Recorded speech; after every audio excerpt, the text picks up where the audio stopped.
There's some ups and some downs with this offseason already. We're diving into NFL talk, Coach Hetherman leaving, and so much more at the Gopher Broke podcast.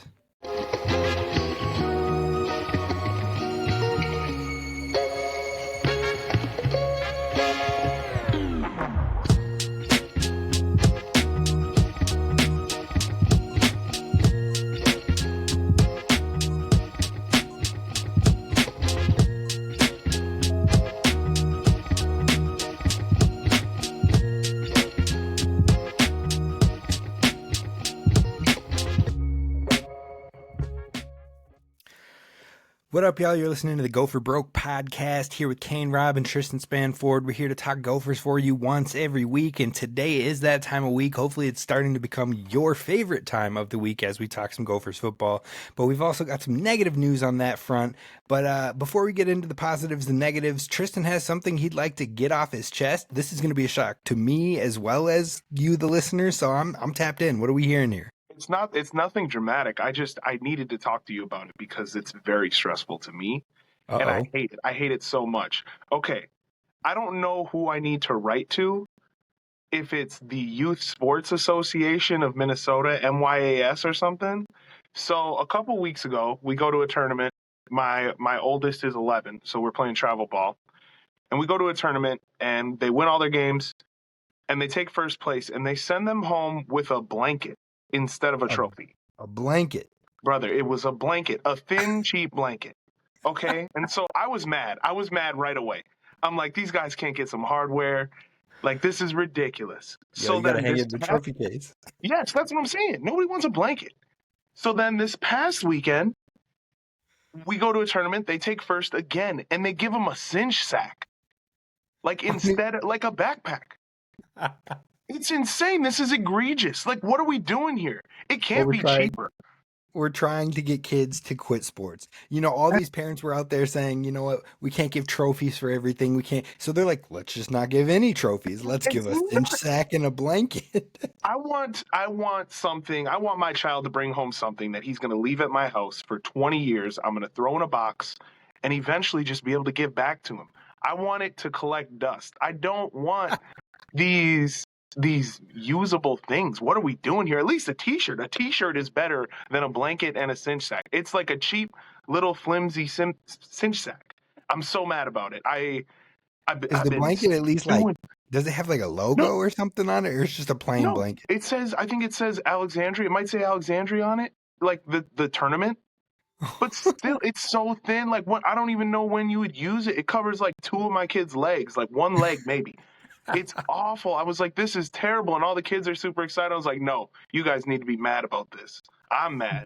Give these guys some medals. Minnesota Youth Sports, we got to step this up. This is not right, especially for the first place. Like, look, if we want to do giveaways and you're talking about the participation trophies for everyone, give a blanket to everybody throughout the tournament. But the first place needs the trophy. We need the hardware. We need the medal. I mean, I want to be able to hang it up and be like, look at these accomplishments. You know what I mean? So I'm with you. I feel you. I came for hardware. I don't want no merch. This is crazy. If I wanted merch, I go drop $20 at the stand back there, okay? Exactly. If we're sitting in the stands and it's cold, I'll bring a blanket. I'm not trying to get a blanket. Crazy. I was mad. Alexandria, when I drove an hour and a half, my kid better bring home some hardware. This is crazy. That's why. No, that is rightfully something you needed to get off your chest. I'm here for it. But we're gonna dive into the Gophers talk. Hopefully that gave you a chuckle. If it didn't, you know, it's time to lighten up, folks. It's time to have fun. It's about to get cold outside. Monday's gonna be like the coldest day in the last 3 years of Minnesota. So let's get a little laughter going on this. But what isn't funny at all? Coach Corey Hetherman, former defensive coordinator for the Minnesota Gophers, told them to kick rocks, told them I'm out, told them I'm taking the money and running. And you know what? I never want to blame a person for taking the money because, look, when it's presented to me, I'm probably going to want to look at the money. But you just extended my guy. Like, what are we doing here? I get that it's an upgrade in money. There was a little kind of a jab in his press conference, which I guess at the same time, like, what else is he going to say? Mm-hmm. But Corey Hetherman, after signing his contract extension with Minnesota not even a month ago, is poached by the Miami Hurricanes. How you feeling about this one, Tristyn? I was disappointed, but it's also something where it's not like we haven't been here before. So it's tough. I don't know. I again, not a numbers guy. I don't know how the contracts work and all that stuff, but you got to go get more money is more money. So I don't know. But again, we've been here before. PJ's got guys lined up, so hopefully it doesn't hinder us much. Yeah, I'm with you. I'm not gonna lie. I am a little bit nervous about it. I will talk about who is stepping up into the defensive coordinator position as well. Which again, there's a lot of upside promise there, but I am a little nervous. But what this stems from too, the Gophers of the 18 now teams in the Big Ten, 18 teams had the lowest salary pool for their assistant coaches in the entire Big Ten Conference. I did have the actual numbers of all the teams, but I cannot find it. I think actually like 3 teams didn't report or they couldn't find it. So they were like 15th out of the 15 that they could find. So overall, that doesn't help our case at all. Yeah. What? You would think that looking at the NIL space, looking at the amount of times that coaches have now been poached from us, that Mark Coyle would be like, "Yo, it's time. Like, here's a little bit more. Actually, here's a lot of bit more Yeah. because I want our team to win. We're seeing little waves of success, and if we want to get to more success, you're going to have to be able to keep the guys around who are helping that happen." What hurts the most for me, Corey Hetherman. Look, we were coming off a year. Joe Rossi just got poached, but he was coming off a year that was his worst year here with the Gophers because of injuries and things like that. But the Gophers were like 63rd in total defense last year, so it was a rough one in 2023, I should say, for the Gophers defense. You come into 2024 with a new defensive coordinator. People are like, "Oh my gosh, we'll see." Like, this feels like a safe hire because Rutgers and everybody from Rutgers goes to Minnesota. Everybody from Minnesota goes to Rutgers. Blah blah blah.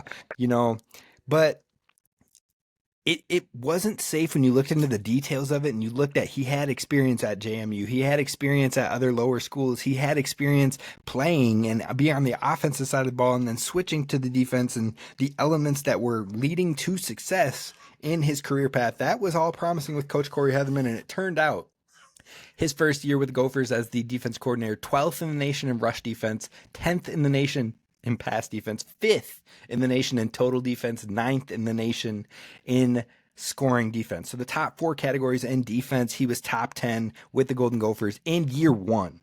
That is crazy. Like, in year 1 to do that, it's just like that goes to show. And on top of that, we had a ton of new people stepping into big roles. Maverick Baranowski fully stepping into the starter role next to Cody. Who else was stepping up? Both of our safeties, Kerry Brown, Coy Parrish, Aiden Gooseby at times. All those guys stepping into starter roles for the first time. Ethan Robinson coming in as a transfer for the first time. A whole lot of new starters. And we had a top 10 defense in year 1. Now, we weren't great in the sacks department. We were great in the turnovers department, especially in the interceptions department. Yep. But, like, if we can't hold on to our coach, there's going to be up years, there's going to be down years, it's going to be tough, and that we can't keep doing this if we want to consistently be a winning program. I agree, and it especially at this time of year when we've got commits coming in that have committed to this guy who really wanted to build something with this guy. So now I won't be surprised if we see a bunch of, maybe not next year guys, but like 2026 guys, 2027 guys who are committed already, who are like, well, I wanted to play for him, and that can affect recruiting, which just it's a vicious cycle of keeping our school. I can't remember who it was on Twitter. Somebody was talking about, or X, the everything app. It's all happening on X. I can't remember who it was who was talking about, like, we got to find a way to stop this school from being a stepping stone school. And it's literally is what it turns into for the players and the coaches. So it's got to trickle down from the top where the money's got to come in. Like, I don't know how finances work, but you got to have the money somewhere to keep the coaches keep the players, and that's how you grow. Here's my big thing. You keep finding a way to extend PJ and get the money somewhere somehow that way. So why can't we do it for especially our top coaches, like our coordinators. I mean, if you're going to start losing position coaches and here and there, like you don't want to do that either, but can we get the guys who are calling the plays every single week and making those game plans every single week? I know everybody has a hand in the work, but the guys who are on the spot have to make the call and make the decisions and make the choices are the two coordinators, and those dudes deserve some pay too. So talking about who is stepping up for Coach Hetherman, we're not looking outside. We're not bringing in a new hire. We're not looking for a new Hetherman. We're hiring internally. Coach Danny Collins, the safeties coach. Now, overall, like anytime I've experienced with Danny Collins, I've talked with him a couple times at pro days and things like that. Like, great dude. Love the energy he brings. Definitely can see why his guys are fired up for him. But I am a little bit nervous. I'm not going to lie to you, because he's never had play calling experience. Now, I'm sure he's been in the decisions and things like that, but like you look at his time, he's always been with Coach PJ Fleck. He was a graduate assistant when he was at Western Michigan. Then he comes with him here to Minnesota. Then here in Minnesota, he starts off as a quality control coach. Then he goes to GA. Then he goes to another quality control position. Then he's the, let's see here. I had it written down. Basically goes from a GA to quality control to a defensive analyst for multiple years. Then he gets to the safeties coach in 2022. So he wasn't the position coach for the Gophers until 2022. So that's the last 3 seasons, which isn't terrible. No. But then he got promoted to the pass game coordinator in 2023. So he's had 2 seasons with that. So overall, he's definitely been working his way through the program, but this is a really big jump to the next position. Usually, maybe if you're going to get a coordinator position, you'd either have been in your position group for like 5, 6, 7 years, and then this type of opening comes up, or maybe you go to an FCS as a coordinator and then come back, or maybe you go to a G5 as a defensive coordinator and then come back. But just jump into the big leagues right from a position coach that you've only been a position coach for 3 years.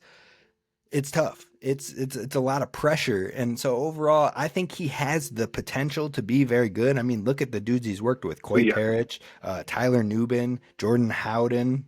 And so lots of names. Coleman Bryson, who won a bowl game MVP. I mean, lots of names that he has shown that he can develop and work these guys and make them step up to the next level. But it's just a big jump for me. How you feel about that overall? So I'm kind of torn on it. I think there's definitely pros and cons. Like, I like that he's actually been with PJ for so long. You know, he kind of has that expectation. We don't get a guy coming in who's, you know, kind of got a different mind state than PJ like preaches on the everything about it, like, oh, it's a life program and stuff like that. He knows the program, which I think is great. My concern is that it's hard to find your own identity when you've been working for PJ for so long. Mm-hmm. You know, and I think it's good that I don't think it's always great when the head coach and the DC are, I don't want to say not lock in step. They obviously need to be on the same page. But I think if the DC's kind of got like, hey, this is what I want to do. Right. This is how I'm going to coach my guys to do it. I think that's important. So I hope that he can kind of take this role and be his own person, find his own identity, as well as, you know, what PJ wants, you know, and how PJ wants the defense to run. But he's kind of like, is not nervous to be like, hey, well, I got to do what PJ says. Like, well, PJ wants it this way. He's like, no, these are the guys we have. This is what's going to work best for us. This is what I want. This is how I want to run the defense. So I think that's going to be a challenge. That's a fantastic point. And with that, I mean, like, to give pushback when he's like, if he doesn't agree, like, we need someone that will be like, look, you hired me to do this, now let me do it, sort of thing. Like, follow the confines, like you were saying, follow the culture, follow the structure, but also like, let me cook. You know what I mean? Like, not too many cooks in the kitchen. And if the shoe is flipped, if we have a struggling year, struggling 2 years, like, he's a scapegoat. You know what I mean? Like, as much as you don't want to say that, especially knowing he has a bigger relationship here, has come up with this program all the way, come up with PJ all the way. Like, if things go poorly for a year or two and the defensive side of things, PJ can stay and find a new defensive coordinator. Whereas, like, so that's why he has to be able to have his own say in his but own. It's the bitter truth. Yeah, you are 100% correct. Right. So you have to be able to find your own voice in there. Otherwise, like, you're doomed. You know what I mean? Like, there's you're going to be caught between trying to listen to the boss man and trying to keep the job. So like, Yeah. yeah, I But feel you. That's a great point. it might be easy for the players aspect too. You know, like I talked to my brother a couple of days ago about it, and he said that, you know, he's been around for a while. He's been around the program. Like, you knew eventually this was what he wanted to do, and this is where his trajectory was headed. So it's probably not a surprise to anyone in the locker room, like, or in the coaching staff. Like, it's not a surprise to anyone. So maybe it'll be super smooth transition and just business as usual. Yeah, no, and hopefully they can keep the other defensive group coaches Mhm. here together. Winston De La Tibadier, that's my guy. Like, he He's is the a best. dog. He is He a is the best. game changer. Has all of the energy, both for the players, but even just having a one-on-one conversation with him. Like, you get fired, I'm ready to run through a brick wall for the man every time Exactly. I talk to him.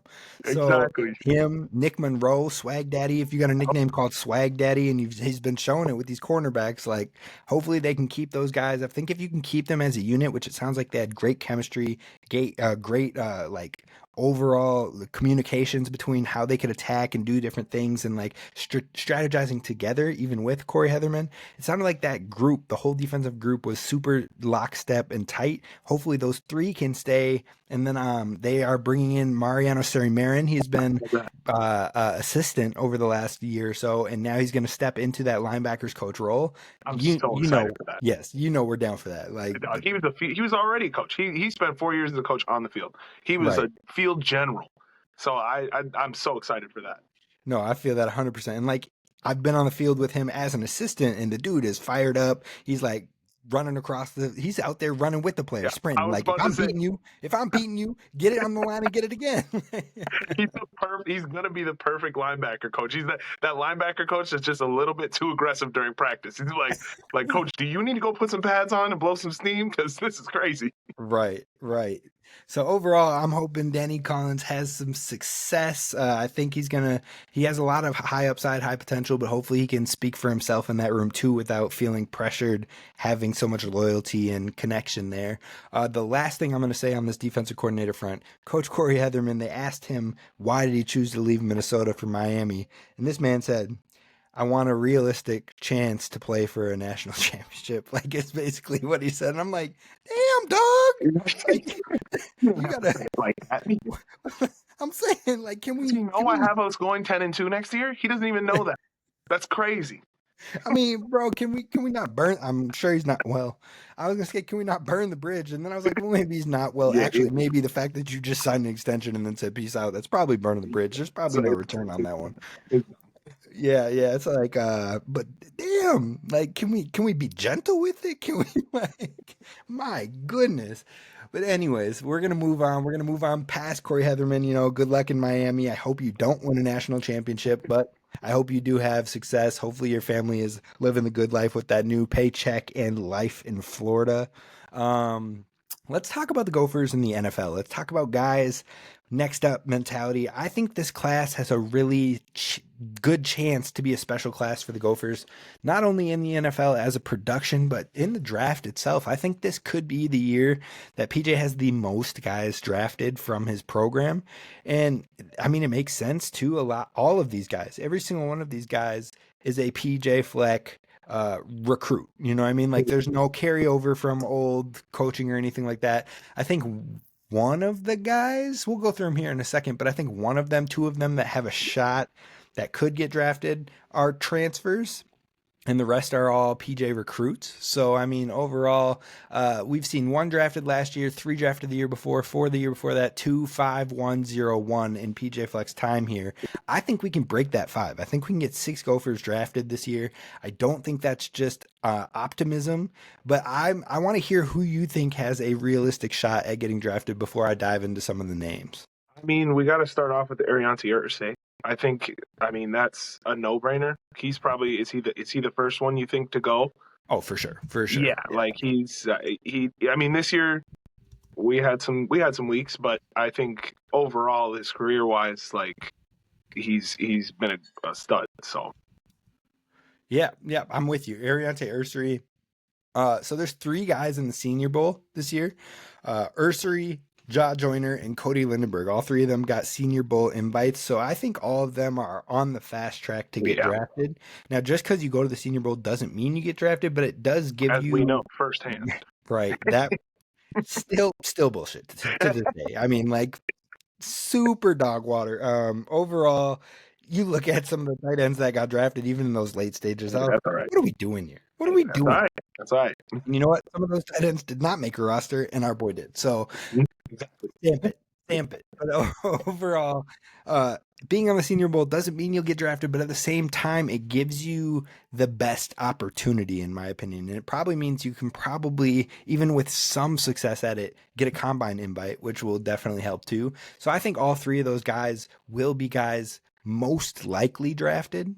So that's three right there.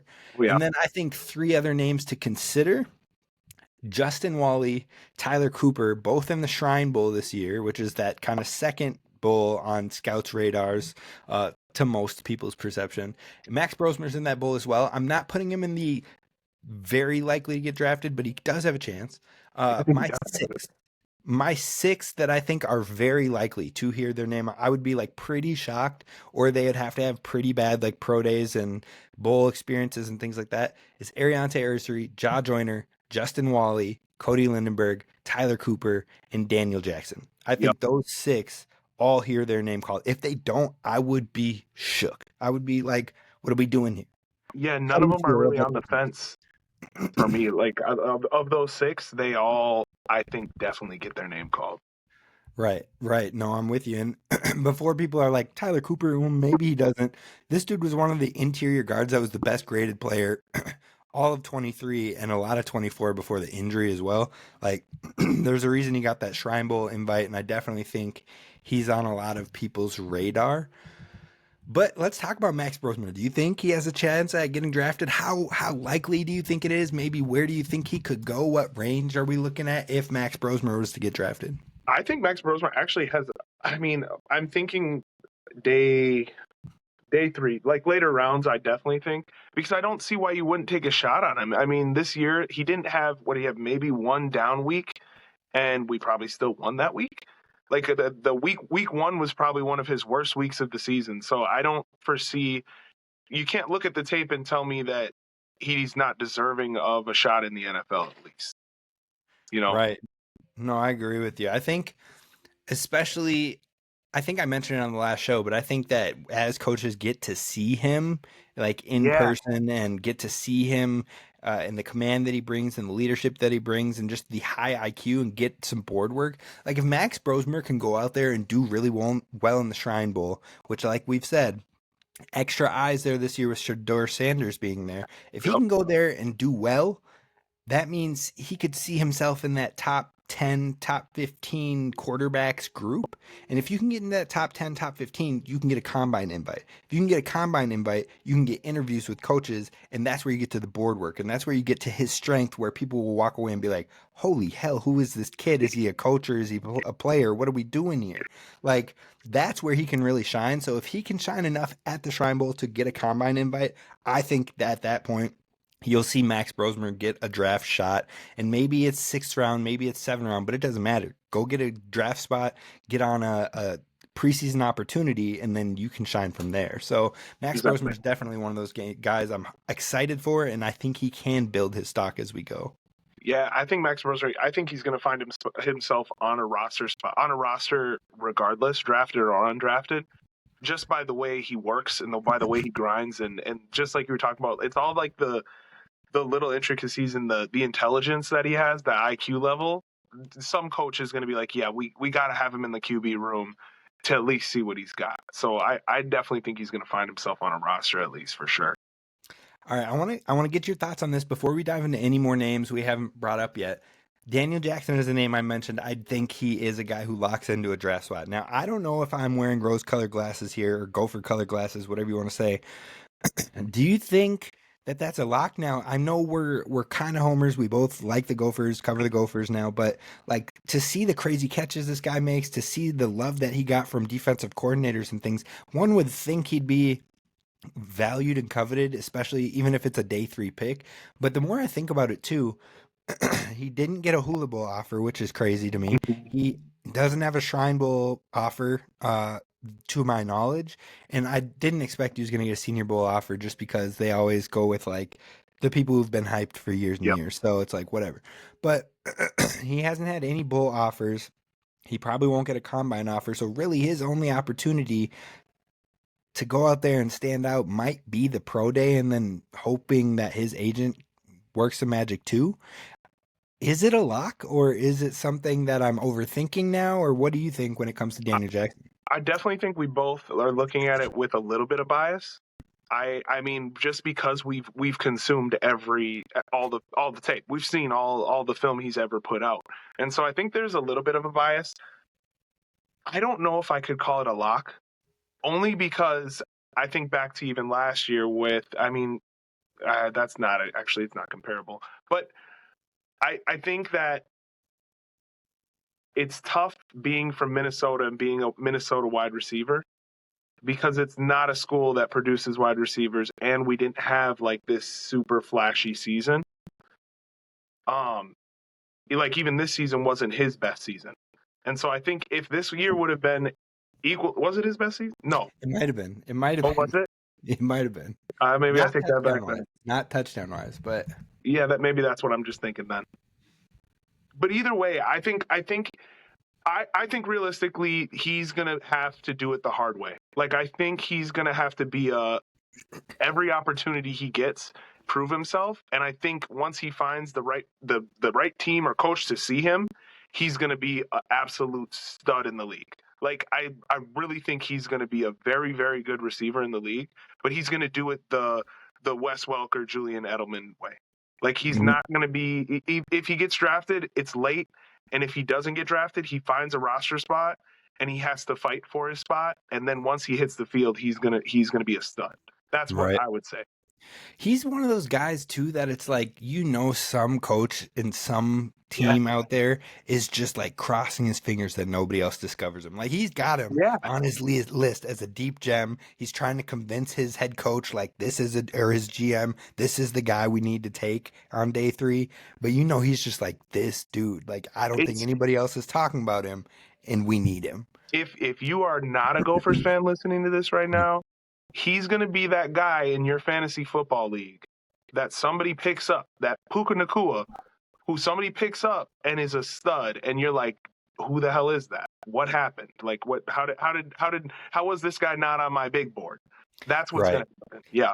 No, he's one of those guys that you see the NFL highlights like 3 years after he's drafted or 2 years after he's drafted, and people show some of his college highlights of that, like the Michigan catch or the Nebraska catch, and people are like, how the hell did this guy not go until day Yeah. 3 or not go undrafted? Like, he's that type of guy. I Yep. hope that it's a going on day 3, or maybe even can sneak into day 2 if he gets some love or something Yep. like that. But hopefully he gets drafted, and we don't have to have him be that deep cut gem. But overall, it was his best year yardage wise, 863, and catches wise, he had 75. But touchdowns last year was better with 8 as opposed to 4. Okay. But Daniel Jackson, look, dude, he 167, 267, 557, 831, 863. Like every year, just better, better, better, Yeah. better, better. The dude is constantly getting better. I think if he doesn't get drafted, I'm going to be very, very Yeah. sad. But let's move forward. I'm going to name a bunch of guys. I want you to let me know if you think they have a shot at getting drafted, or if it's more like a undrafted look where you're trying to scrap for a roster spot. We can go one by one. So the first one is Quinn Carroll. Oh, he played a lot of years. I never dove into, did he play much at Notre Dame? Like He how got a much little film did bit he of have at Notre Dame? time, I think, with injuries and things like that, but it wasn't a ton. I still think he gets drafted. I think he's moved around a lot. Like I think you can put him at multiple, like both sides of the line. He can play both sides. I think that's a good intangible. So I'm gonna go yes. I think he gets drafted. I'm going to say undrafted, but I'm going to say he's one of those guys like a Chuck Filiaga or a Blaze Andrews that gets a shot in a training camp and a practice squad, and then really has to kind of earn it from there. I think what you brought up, though, the versatility and being able to play across the O-line, interior, exterior, I think that's definitely going to play in his favor. The next 3 guys for consideration, Danny Sturgow, Dragan Kesich, Jack Henderson. Any of those that you think are like, yeah, I could see it, or maybe they're going to have to earn it the hard way. What are you thinking?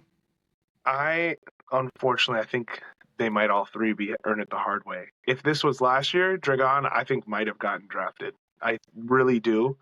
Danny Strigal, I think he's a better player than what his numbers showed, and not that he had bad numbers this year, but I think he's better than what his numbers showed because I really do think he has the potential to be that game wrecker.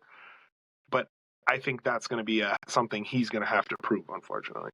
For sure. I think of those three, I actually think Danny Strigal is the best chance of those three and of Quinn Carroll, all four of them. I think he has the best chance to get drafted. Him and Quinn and Dragon were all at the Hula Bowl, so they did get some extra scout looks. I heard Danny did really well, especially in like the one-on-ones versus the O-line and things like that. So maybe that can get him some more looks or more scouts interested for Pro Day. And then maybe at Pro Day, he can also like verify that, test well, and then maybe get a late look. But I agree. I think all four of them probably earn it the hard way. Danny Strigal being the one that maybe could sneak in there for me. And then my final four that maybe could get drafted: Elijah Spencer, Marcus Major, Ethan Robinson. I think all three of those guys probably more earn it the hard way type guys if they could get there or get to a training camp or something. But Nick Callerup is a guy that maybe could sneaky get drafted. Every time I think of it, I think of Kokeef, bro. Like Yeah, I did not see Kokeef. I was doing Locked On Golden Gophers at the time, covering drafts and things like that, and I was like, here's the guys I think have a shot at getting drafted. Blah blah blah. Kokeef was nowhere on my radar on that front, and then he went like 6th round. So like yeah, the and still in the league, blocking, still tearing yes. it up. And the blocking that Minnesota has at that tight end position and the ability to be more of a fullback, H-back type look at times and stuff like that. Like, I think he has a shot, and I'm never going to count those types out anymore. Yeah, I think you're correct. I think any honestly any tight end in the Big Ten always has that like in the back of your brain. Like there's coaches who will literally just go down the list of tight ends in the Big Ten because I mean look at what they produce. Like the league is littered with Big Ten tight ends. So Right. No, I'm with you. All right, so we're going to wrap up on one quick topic. Now, we'll talk about this topic more throughout the rest of the off season, but I just want to fly quick thoughts, real like 3 minutes or less. On the Gophers wide receiver room, how do you think it shakes out here before we get into the spring? So I'm going to name you all the guys that you kind of have to choose from. I'm not going to say any true freshmen for this exercise because I just don't think they're going to find a way into the starting lineup no for way. 2025. But Christian Driver, Nuke Hayes, Lemeki Brockington, Tyler Williams, Kenrick Lanier, Jalen Smith, Javon Tracy, Malachi Coleman, Logan Lloyd. That's 9 dudes. We got 9 dudes that have legitimate chance to get some snaps as ones on this offense. How do you think it shakes out heading into spring? Maybe not how it shakes out after spring or into the fall or to start the season, but how do you think it starts for the spring? I think it starts in the spring. I think for sure Malachi is going to get looks just because he's so highly touted, and I think he's already on campus working. And not that everyone else isn't, but Malachi Coleman's going to be there. I'd love to see Christian Driver. Nuke, because his name's Nuke. So we got to get him some tick. But I think it's going to be a fight. I wouldn't be shocked. I wouldn't be stunned if we see a couple of the guys in the transfer portal after spring ball. That spring opening. Unfortunately, I don't want anyone to go, but we recruited everyone. It's like we sent out these offers and everyone said yeah. So I think it's definitely going to be competitive, but I think I'm most excited about Malachi. Obviously Lemeki's going to get some tick because he's probably got the most snaps in the room as of right now. So I think Lemeki gets some tick. Malachi's going to be a stud. So, and it's going to be a fight for everyone else. So I'm with you. I think I differ a little bit on who will get it, but I think that Lemeki's definitely going to start off in the ones just because he was all last year and he had some moments the years before. So my 3 for the immediate, like it's spring day 1 starters, I think are going to be Christian Driver, Lemeki Brockington, and then I'm split between Nuke Hayes and Javon Tracy. I think those 2 players maybe play more of that Daniel Jackson role. Javon Tracy's coming in as a transfer, and the more I watch film on this kid and I watch some of his highlights recently and stuff, I'm like, ooh, oh, you're like that. Like It's like that. I'm actually going to send you the video after this. I want you to get a look at him. But I'm excited about him. But I think Nuke Hayes has been impressing over the spring or the bowl game practices and things like that. So those four are my top four right now. Malachi Coleman has the most potential in this entire room. But I think that the Gophers are going to be like, hey, we need you to like learn it like the back of your hand before Yeah. we can put you out there, sort of thing. The biggest question mark for me is Logan Loya. Coming from UCLA, was their most productive receiver the past 2 years. He plays basically strictly slot, and the Gophers have needed a slot receiver, so maybe he could find his way into this. But I agree with you 100% that I think we could find one, maybe even two transfers coming out of this spring.